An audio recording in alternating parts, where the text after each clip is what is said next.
नमस्कार दोस्तों, welcome you all again to our channel and to the most comprehensive lecture series on Indian polity. दोस्तों, इस lecture series में हम Indian polity के सारे कॉन्सेप्ट्स बहुत इलेबोरेट मैनर में डिस्कस कर रहे हैं हमारे बहुत ही छोटे छोटे क्रिस्प वीडियोस के थ्रू। जैसा कि हमने पिछले लेक्चर में बात करी थी about the powers of president, जिसमें हमने 3 leg legislative power, judicial power और साथ ही साथ एग्जीक्यूटिव पावर प्रेसिडेंट की देखी थी। वो एक बहुत ही शॉर्ट, बहुत ही क्रिस्प वीडियो था जिसमें मैंने आपको कुछ पॉइंट्स बताने की कोशिश की थी with the help of certain individual videos. मैं उम्मीद करता हूं आपने वो प्रीवियस वीडियो देखा होगा और उसमें मैंने आपको जितने भी वीडियोस रिकमेंड किए थे आपने वो सारे वीडियोस विजिट करे होंगे।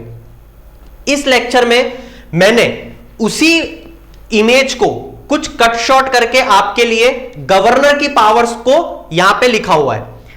इस इमेज को अगर आप लोग चाहते हो खुद के लिए सेव करना for your future reference of revision, तो आप इंस्टाग्राम पेज से इसको सेव भी कर सकते हो, इसी के साथ टेलीग्राम पेज से भी सेव कर सकते हो। दूसरी जो बात है मैं आपको बताना चाहता हूं, again we are not going to discuss in this particular lecture about some important concept. जैसे मैं आपको पहले ही बता देता हूं, जैसे जब ऑर्डिनरी बिल आता है तो ये कैसे पास होता है, गवर्नर कैसे इसको प्रेसिडेंट के लिए रिजर्व कर लेते हैं, प्रेसिडेंट और गवर्नर की पावर में डिफरेंसेस कहां कहां पे आते हैं, इसको मैं आपको एक इंडिविजुअल वीडियो के थ्रू बहुत इलेबोरेट, बहुत शॉर्ट क्रिस्प वे में समझाऊंगा।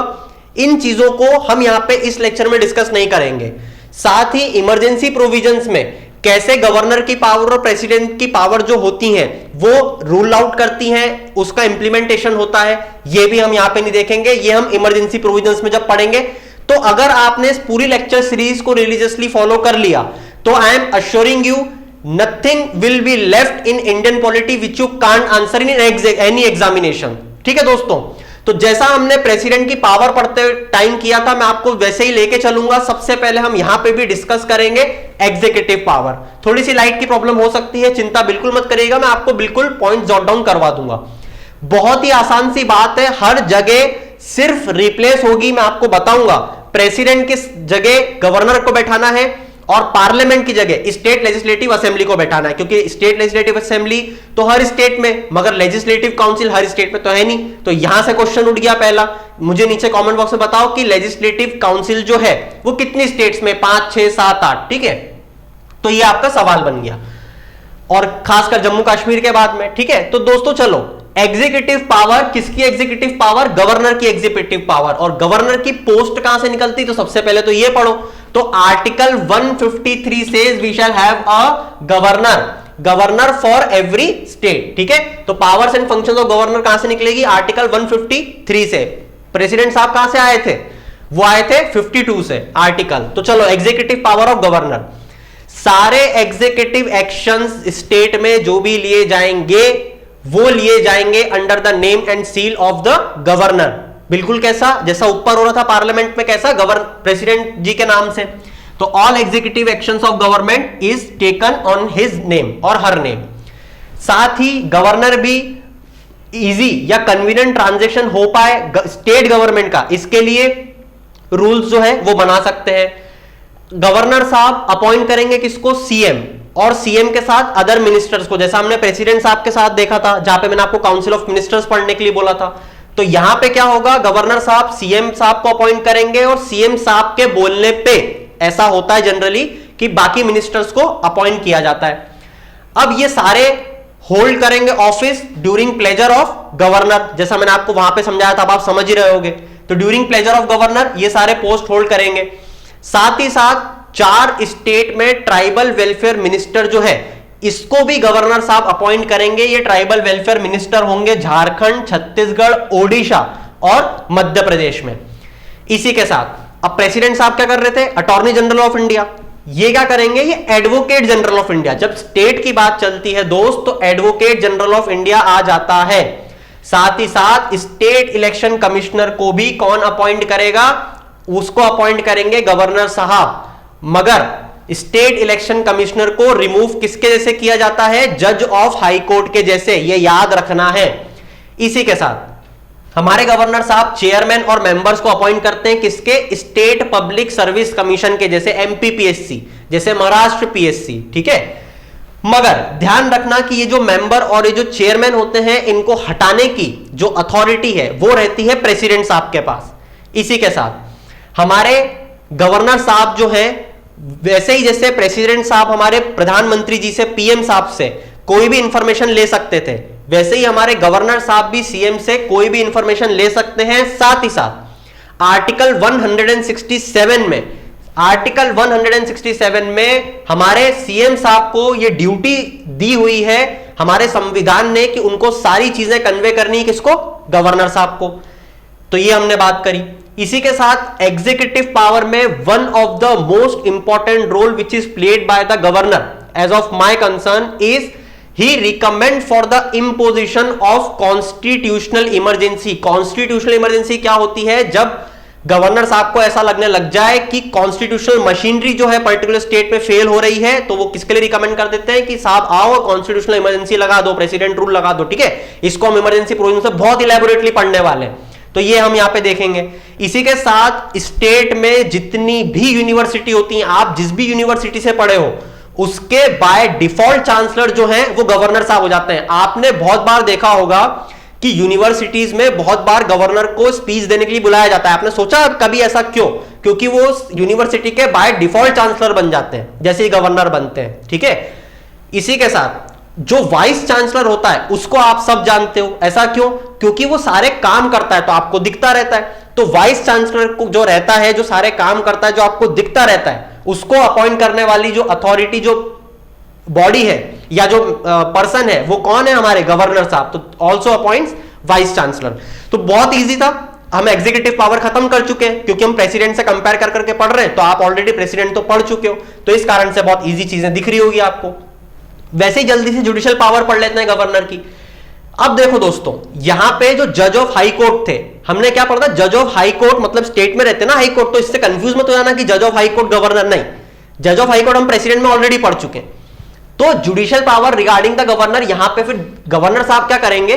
गवर्नर साहब यहां पे डिस्ट्रिक्ट जज जो होते हैं उनको अपॉइंट करते हैं। साथ ही साथ लोअर जुडिशरी में जितने भी अपॉइंटमेंट्स होते हैं वो गवर्नर साहब करते हैं। मगर हाई कोर्ट जज को अपॉइंट जब हमारे प्रेसिडेंट साहब करते हैं, तो इन हाई कोर्ट जजेस को अपॉइंट करने से पहले कंसल्टेशन जो है वो जरूर किया जाता है by two the concern governor of that particular state. जिस स्टेट के हाई कोर्ट जज को अपॉइंट करने की बात चल रही है, तो हमने क्या देखा यहां पे? गवर्नर का रोल क्या रहता है हाई कोर्ट जज के? उसमें कंसल्टेशन का। ठीक है, एज अ कंसल्टेंसी प्रोवाइड करते हैं। फिर जैसा हमने देखा था कि लॉ के मैटर्स में, लीगल मैटर्स में हमारे जो प्रेसिडेंट साहब है वो सुप्रीम कोर्ट से एडवाइस सीख कर सकते हैं। ठीक है, और हमने ये भी देखा था कि एडवाइस बाइंडिंग नहीं होती है, या गवर्नर साहब के पास ये कोई पावर नहीं है। ठीक है, फिर चलते हैं देखो पार्डनिंग पावर पे। पार्डनिंग पावर पे सिर्फ एक चीज याद रखना कि मार्शल लॉ और डेथ पेनल्टी जो है उसको गवर्नर साहब माफ नहीं कर सकते। वो होल सोल अथॉरिटी हमारे प्रेसिडेंट साहब के पास में है। इसके बाद में pardoning, reprieve, respite, remission, commutation जो भी है उसको एज इट इज गवर्नर के इसमें आप लिख लोगे। तो इस तरीके से आपका जुडिशियल पावर ऑफ गवर्नर जो है वो भी खत्म हो जाता है। अब चलते हैं जल्दी से लेजिस्लेटिव पावर देख लेते हैं। और जिस तरीके से पार्लियामेंट का पार्ट काउंसिल ऑफ स्टेट और हाउस ऑफ पीपल के साथ में प्रेसिडेंट साहब रहते थे, वैसे ही किसी भी स्टेट लेजिस्लेटिव असेंबली का जो पार्ट है वो कौन रहेगा? हमारे गवर्नर साहब। और अगर किसी स्टेट में लेजिस्लेटिव काउंसिल है तो उसको मिला के, गवर्नर साहब को मिला के, और स्टेट लेजिस्लेटिव असेंबली। जैसा हमने प्रेसिडेंट साहब के केस में पढ़ा था कि वो समन कर सकते हैं, प्रोरोग कर सकते हैं, डिसॉल्व कर सकते हैं। यहां पे पार्लियामेंट लिखा गया है, इसको स्टेट लेजिस्लेटिव असेंबली कर लेना। ठीक है, तो समन कर सकते हैं, प्रोरोग कर सकते हैं, डिसॉल्व कर सकते हैं। किसको? स्टेट लेजिस्लेटिव असेंबली को। अब दोस्तों ध्यान रखना, यहां पे भी वही क्लॉज है कि वो इंश्योर करेंगे इनको समन बुलाने के पहले कि 6 महीने से ज्यादा न बीत जाए किन्हीं भी 2 सेशन को के बीच में। ठीक है, तो 2 सेशन के बीच में 6 मंथ से ज्यादा लैप्स नहीं होना चाहिए। इसी के बाद में अगेन यहां पे हमारे हर साल का जो पहला सेशन रहता है उसमें गवर्नर साहब जो रहते हैं वो एड्रेस करते हैं स्टेट लेजिस्लेटिव असेंबली को। साथ ही साथ जो जनरल इलेक्शन होते हैं स्टेट लेजिस्लेटिव असेंबली के, जो जनरल इलेक्शन होते हैं स्टेट लेजिस्लेटिव असेंबली के, उसके बाद भी जो पहला सेशन आता है वो हमारे गवर्नर साहब लेते हैं। इसी के बाद अगर मान लो एब्सेंटिज्म है यहां पे भी, मान लो स्पीकर डिप्यूटी स्पीकर नहीं है स्टेट लेजिस्लेटिव असेंबली में, मान लो चेयरमैन डिप्यूटी चेयरमैन नहीं है लेजिस्लेटिव काउंसिल में, तो हमारे गवर्नर साहब ही बताएंगे कि उस पर्टिकुलर हाउस में कौन सा मेंबर जो है वो प्रिसाइड करेगा चेयर को, तो ही अपॉइंट दैट मेंबर, ये हमको याद रखना है। अब बात चलती है अपॉइंटमेंट की, सॉरी नॉमिनेशन की। जैसा हम वहां पे पढ़ रहे थे कि लेजिस्लेटिव काउंसिल जैसा हम पार्लियामेंट के टाइम पे पढ़ रहे थे कि नॉमिनेशन करते हैं ना प्रेसिडेंट साहब, राज्यसभा में भी लोकसभा में भी। लोकसभा में हमने देखा था एंग्लो इंडियन मेंबर, वैसे ही हमने राज्यसभा में देखा था 12 लोग। यहां पे थोड़ी सी चीज चेंज हो जाएगी, यहां पे तो स्टेट लेजिस्लेटिव काउंसिल है, इसमें 1/6 मेंबर जो होंगे लेजिस्लेटिव काउंसिल के 1/6 मेंबर जो होंगे उसको हमारे गवर्नर साहब अपॉइंट करेंगे, और ये 1/6 मेंबर वो होंगे which have special knowledge in either literature, in either art, in either social services. ठीक है, तो ये हमको ध्यान रखना है। और साथ ही एंग्लो इंडियन कम्युनिटी का अगर ड्यू रिप्रेजेंटेशन नहीं है स्टेट लेजिस्लेटिव असेंबली में, तो यहां पे एक मेंबर हमारे गवर्नर साहब उसके लिए भी अपॉइंट करेंगे। अब दोस्तों एंग्लो इंडियन कम्युनिटी को आजकल नहीं ले रहे, ये अलग एक कंट्रोवर्सी है, इसको मैं अलग लेक्चर में डील करूंगा पूरा कि एंग्लो इंडियन कम्युनिटी को क्यों नहीं ले रहे, ये जो रिन्यू होता है बिल क्यों नहीं हुआ, इसमें इनको क्यों इंक्लूड नहीं किया SC ST के अलावा, ये सब हम हमारे फ्यूचर लेक्चर में देखेंगे। ठीक है, अभी सिर्फ इतना देख लो। इसी के साथ बात करते हैं डिस्क्वालिफिकेशन। जैसा हमने प्रेसिडेंट साहब और MP के मेंबर ऑफ पार्लियामेंट के डिस्क्वालिफिकेशन में देखा था, यहां पे MLA हो जाएगा मेंबर ऑफ लेजिस्लेटिव असेंबली। जो डिस्क्वालिफिकेशन होगा मेंबर ऑफ लेजिस्लेटिव असेंबली का, वो कौन डिसाइड करेगा? गवर्नर साहब, in consultation with election commission. In consultation with election commission, यहां पे ध्यान रखना स्टेट इलेक्शन कमीशन मत लिख देना, क्योंकि स्टेट इलेक्शन कमीशन किसके लिए बनती है? पंचायती राज इंस्टीट्यूशन हमने देखा था ना 3rd टियर, मैं उम्मीद करता हूं आपने लोकल सेल गवर्नमेंट के सारे वीडियोस देख लिए, पंचायती राज, म्युनिसिपल कॉर्पोरेशन, म्युनिसिपैलिटीज के। ठीक है, तो यहां पे स्टेट इलेक्शन कमीशन मत लिख देना, इलेक्शन कमीशन से यहां पे कंसल्टेशन ली जाती है। चलो, इसी के बाद में बात करते हैं ऑर्डिनेंस की। जैसे 123 था प्रेसिडेंट साहब के केस में, यहां पे क्या आ जाएगा? 213, 213, 12 एक्सचेंज हो गए, स्वैप हो गए। ऑर्डिनेंस ले आएंगे, कब लाएंगे? इमरजेंसी सिचुएशन में। कौन सी इमरजेंसी सिचुएशन? कोई भी इमरजेंसी सिचुएशन। किस टाइप की होनी चाहिए? जब कोई भी न लेजिस्लेटिव काउंसिल जिस स्टेट में है और न स्टेट लेजिस्लेटिव असेंबली सेशन में हो, मतलब कि ये दोनों ही हाउसेस जो है ये सेशन में नहीं होना चाहिए, और कोई इमरजेंसी सिचुएशन आ गई तो गवर्नर साहब क्या करेंगे? ऑर्डिनेंस ले आएंगे। मगर जैसा हमने वहां पे भी देखा था कि इसका अप्रूवल करवाना पड़ेगा कहां से? पार्लियामेंट से। तो यहां पे किससे अप्रूवल करवाना पड़ेगा आपको? आप वहां पे स्टेट के हाउसेस से। ठीक है, और कब करवाना पड़ेगा? Within 6 weeks of reassembly. 6 week की रीअसेंबली जैसी रीअसेंबल जैसी होंगे, विदिन 6 वीक करवाना पड़ेगा, नहीं तो ये खारिज हो जाएगा।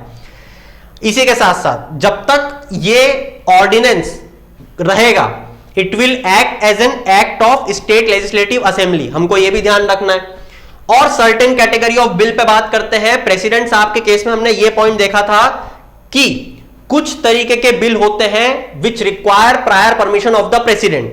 गवर्नर साहब के केस में देखो कितने आसानी से सब हटते जाएंगे।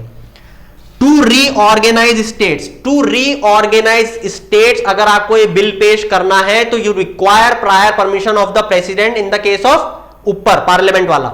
यहां पे ये नहीं होगा, क्यों?